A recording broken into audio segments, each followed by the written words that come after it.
Ramiz Rövşən deyir ki, ömrün günün bıçağında nə umuram sabahından.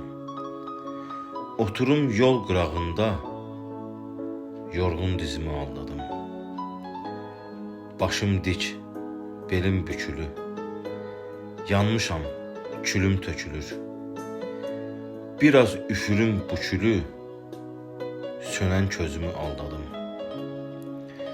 Ömrümün son gecəsində, üstümü əcəl kəsəndə, ölməyim son nəfəsimdə, son nəfəsimi aldadım.